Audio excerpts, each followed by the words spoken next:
Hello అండి, welcome back to our channel. ఎలా ఉన్నారు? అందరూ బాగున్నారా? ఈరోజు మన ఛానల్లో మీకోసం ఒక మంచి టిప్ అండ్ సజెషన్ కూడా. ఇదేంటంటే మన స్కిన్కి, మన బాడీ పార్ట్స్కి ఏదైనా చిన్న గాయం తగిలినట్లయితే అది త్వరగా మానకుండా ఉన్నట్లయితే ఈ టిప్ పాటించి చూడండి. మీకు రిజల్ట్ అనేది కరెక్ట్గా వస్తుంది, సక్సెస్ఫుల్గా. ఆ గాయం మానడం అనేది కంపల్సరీ జరుగుతుంది.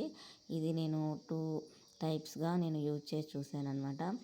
2 రకాలుగా యూజ్ చేసేసాను. ఈ ట్యాబ్లెట్ని మనం ఫస్ట్ పౌడర్గా చేసుకొని మనకి గాయం ఉన్న చోట మాత్రం పొడిగా చల్లాలన్నమాట. దీనిని మనం ఆ గాయాన్ని వాటర్కి ఎక్కువ ఎక్స్పోజ్ చేయకుండా చీమ్ పట్టే వస్తువులు కానీ వాటిని అవాయిడ్ చేస్తూ కొంచెం జాగ్రత్తగా 4-5 డేస్ మనం జాగ్రత్తగా వాడినట్లయితే మనకి త్వరగా ఆ రిలీఫ్ అనేది తెలుస్తుంది. తగిలిన గాయం అనేది మానడానికి హెల్ప్ అవుతుంది.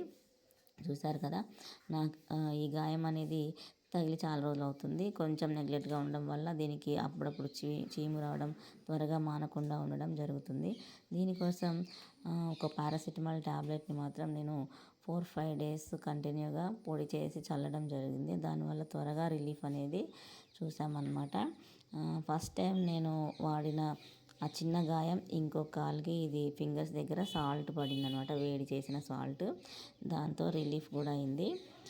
చూసారా, పారాసిటమాల్ యొక్క పౌడర్ వేయడం వల్ల ఈ వూండ్ అనేది త్వరగా రిలీఫ్కి వచ్చేసింది.